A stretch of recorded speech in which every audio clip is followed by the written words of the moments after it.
What's the full meaning of CDQ? That's number one. And Okay. how did you get that wosu? Like, what was the inspiration with that? With your slang, with your ad lib. So CDQ is CD quality. Absolutely. For me guessing, CD quality. Yes. Oh, okay. Why CD quality? Apparently, CDQ was something actually I coined it from my name Siddiq. Initially, the son of my name Siddiq, but when I started there, when I got signed to record label, so Banky W was like my mentor then. So he gave me a full meaning to it. Like back in the days when you go to the market and buy a CD, and the music in the CD is good, they will say this CD is quality. So CDQ means CD quality. Then it was, Was actually was something that I mean I got that from where I was born and nurtured, which was Orilegomu. Yeah, over there, I mean, opposed to when I started staying on the island. So over there they don't say hi when they see girls. They just say was I like beer. So that's it. So I put that music and that's it. Alright, so my first introduction to you was Indomie. That's when I first heard of CDQ, but I heard you've been grinding since. I read somewhere that you were like backup for Da Green. So were you like a singer or a hype man then? What was that story? What was backing up for Da Green like? Apparently not like a backup per se. Like we were all like in the same crew, because Sosik produced for all of us then. So back in the day, so all of us be like, oh, Da Green, you should come forward for us to get. So by the time you get to that top, you start bringing everybody up one by one also. And then I was in school. So my dad wouldn't support me doing music then. That's so, cool. Last year still? Yeah, Lagos State University. So I read economics. So my dad was like, yo, whatever you want to do, you have to make sure you finish your education first. So that's it. Okay, so backing up for being in the group with Da Green. Okay. At this point, were you rapping in English? Yes, I was rapping in English then, yeah. Then I used to go for rap competition then at a place called WAPI, Word and Poetry. It was a British council in Koyi then, yeah. So then that was where... What was the rap name there? Were you calling CDQ then already?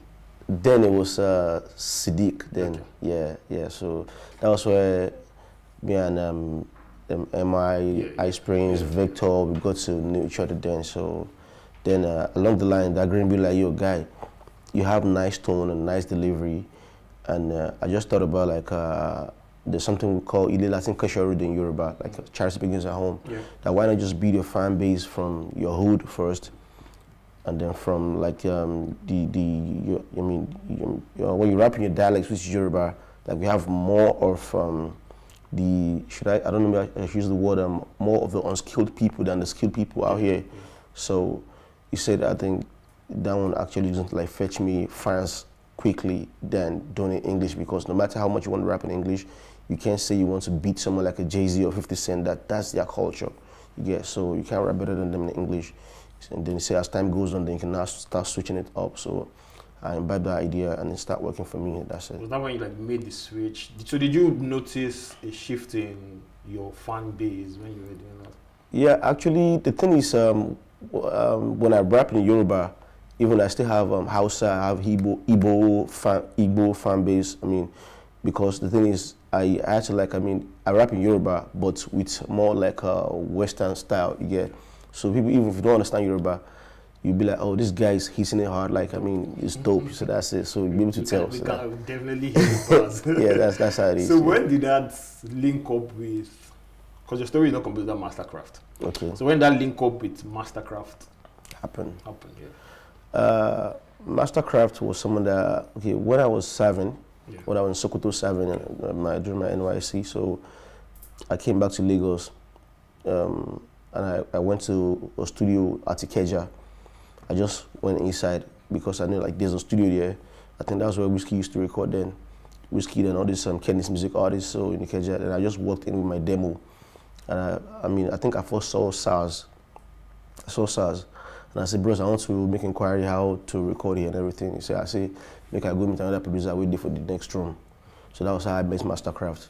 So I got there. Mastercraft is someone that, to me, is like an angel. Yeah, every other person will be like, oh, okay, meet secretary or go through normal this thing. But he was like, this guy. I was dressed in my NYC uniform and everything. So he was touched that. So he was like, I said, bros, I get this demo, see, as I be raps more, see, but I'll make feel and first before we talk about production. Then he played it, like, wow, is this you? I said, yeah. And I think he was working on like on the mixtape then. It was J1 and Min Jean and Joel then.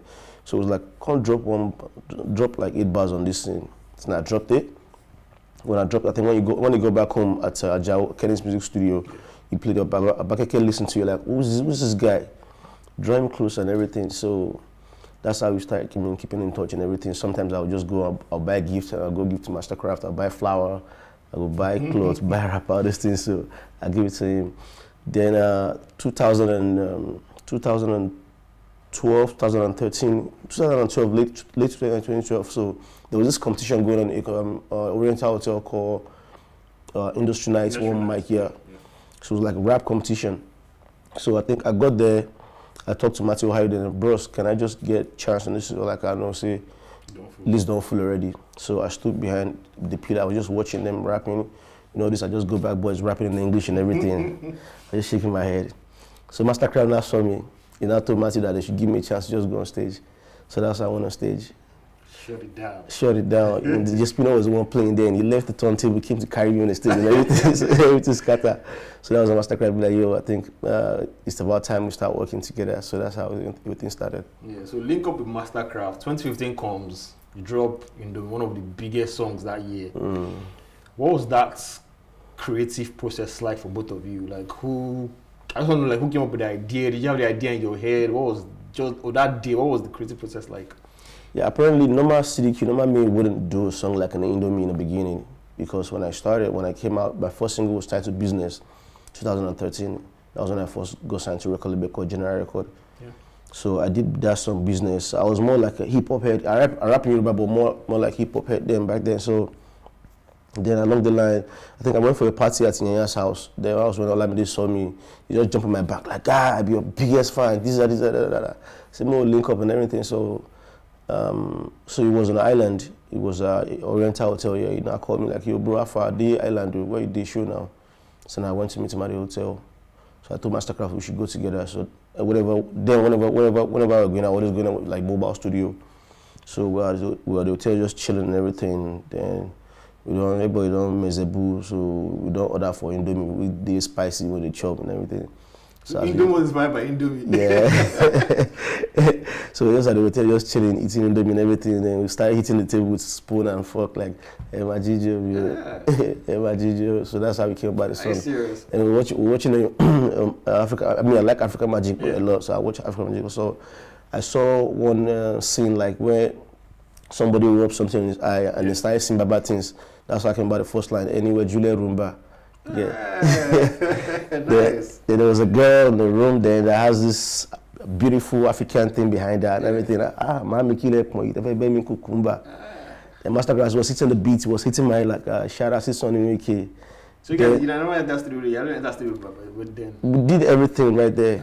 Everything was kind of there. Oriental Hotels on Zumba by the way. Yeah. So you gotta be like, Omorile ni mi ayekpe mi lo Zumba. So that's how. So that's how we beat everything up. That's it. So the song is definitely huge. 2015, like one of the hottest songs. Did you? Were you under like pressure? I know that as a rapper, it's always hard to have that commercial success.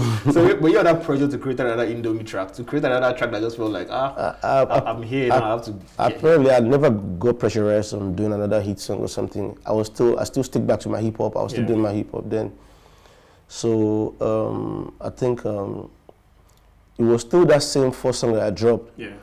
There was a line I say, "Obe fun labata, on ya keti, eti gbagbe gba ti mo wale intenti geti, mo mo pe ko le yin complicate, yin ogun odun shingbe no shoju keti." So whenever this guy sees me, that's what he used to. Yeah. That's how I even got all these industry heads as fans and everybody. This guy that's coming is dope and everything. Then I was sleeping one night. Then I got a call and I'd be like, yo, who's this? How far is this CDQ? I said, yeah. I said, this is Whiskey. I said, which whiskey? I first called the call. Because that was my next question. I was going to like 2016, another banger. Yeah. Just take us through that process. I just called the call because I can't believe. Yeah, because this was person that like a month before that time I was telling Mastercraft like Mastercraft. I don't say they close to Wiz where through banking and everything. We could do something together now. Say more around something. Say no, don't worry yourself. Say just keep doing what you're doing. I mean, everybody will come to you. They'll make they confirm how good you are, and that's it. So then he called again. So like, say I got a number from Kingsley. Kingsley's my guy then. So like, okay, Kingsley. See this Wiz. I say, how far away? They link up for a hotel now. I went to meet him. He opened the door. He become Wiz. I said, well, Wiz. So he said he has a song that he's trying to work on. He wants to feature me on it. I said, me feature me on it. I said because you know they do that song, sing. Say they think of person if you help and rap on top and we'll give her that indigenous vibe and at the same time still westernizing it. He played it for me right there. I saw everybody Friday, everybody's spinner. I started using them to create the lines. That's how I recorded that song. After everything, I went home. Then 2 weeks after again, he called me again and said, Alpha, I said, CDQ, see, I did do another song. I want feature on top of him again. I said, again. So no, I dropped bars for him. Then when I was done, it was like, Alpha, you don't get beats, me. Make I do something for you safe now. And then whenever I go out, Mastercard always give me some beats in a flash drive. So I put the flash drive, then he heard it. That was how we came about it. And everything. So ever since then, me and Wiz, we have you guys have like a lot of tracks. Like, I was about to say that you guys have like low songs. We have a lot of songs. What's that friendship like? Are you guys still? Yeah, Wiz is a very good friend of mine. Very, very good one. I mean, yeah, very good friend of mine. So 2016 comes, you are obviously becoming a household name. Everybody's like fucking with you, CDQ and everything. And then there's this Tiwa T-Bills controversy we don't want to get into. Then you guys split. What was that? What was your thought process around that time? Like, apparently, it was still when all this thing was happening. I mean, a lot of things was coming to me. Then that was still even when David also even messaged me on Twitter like, "Yo, bro, Alpha, can we have a meeting?" Then it was like, "Yo, I just missed some money from my African tour. I want to put everything behind you and make you the biggest rapper in Africa." So I went to the meeting with Mastercraft to come out and everybody. But Mastercraft be like, "Yo, he doesn't want CDQ to be under anybody or anything. I mean, he's meant to be like Igaraba on his own. He's meant to be like so that's how the whole thing actually didn't work. But at least at the same time, David still jumped on Indomie remix. That's how we did Indomie remix. We did Entertainer. We did what's it called?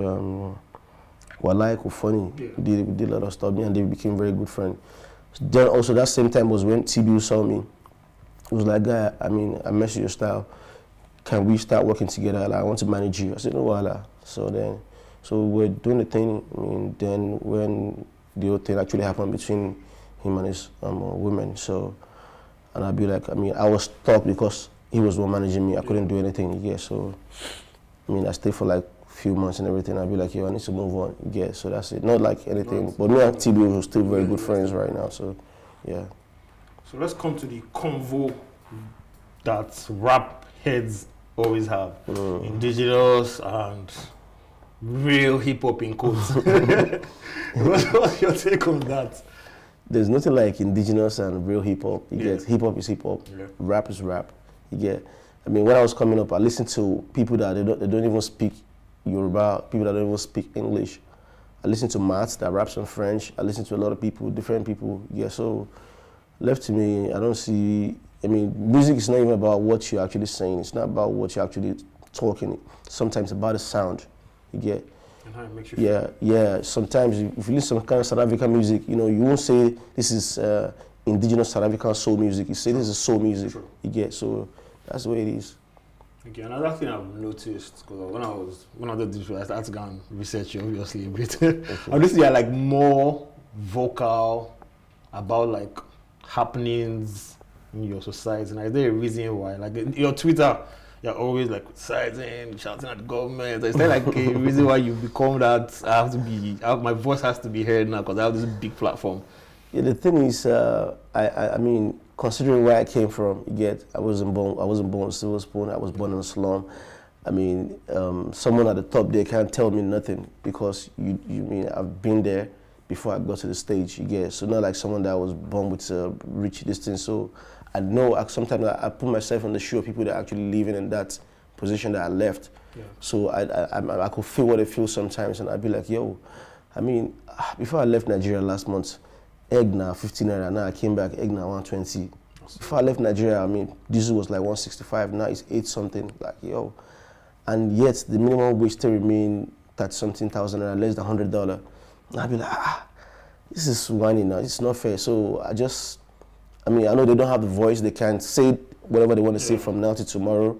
The way the government actually treat them is like, oh, whether you like it or not, they will still adapt to it, or they still and everything. So I'd be like, yo. So and we are the one that actually that have that voice for them, that could say anything for them. So that's why sometimes maybe if their voice doesn't reach the government, maybe more follow them, talk them. So that's it. Yeah. This is why you have like all these small charitable events and charitable things that you do. Yeah, I have my own foundation, Quality Life Foundation. So sometimes I reach out to people, most especially from my state. I came from Kwara State, so I go to secondary school that I finished from. I mean, provide them some educational materials and everything, and some scholarship and all that. That's it. Okay, I know. Final question. I know you have a song called "Circumstances" out now. Yeah. And I think 2021 was your last project dropped, have you? Okay, yeah. So are we expecting anything anytime soon? Are you working on anything? Yeah, I'm working on my EP. Yeah, actually, I was supposed to drop another single that to be like follow-up for Circumstances. Yeah. That's me and Belash Mother, titled Tsunami. Then the moment I came back, I mean, shout out to JP Zoo, shout out to all the producers working with me, Six, and shout out to Mastercraft, and everybody just loading me with different beats. So now I'm in a state of like, I don't know, like, I'll be like, I'm confused. I don't even know which one to actually choose to drop first. Yeah. So everything sounds like a banger. Yeah. So I'm like, let me just put everything together, EP. I don't even have a title for it yet. Okay, so this year? Yeah, I'm dropping it this year, yeah. Most likely, like, I mean, in a month or 2 months' time, it should be out. All right. Yeah. Thank you very much. Is that? I know you guys can't see his drip, but it's on head to toe, man. CDQ in building. Is that?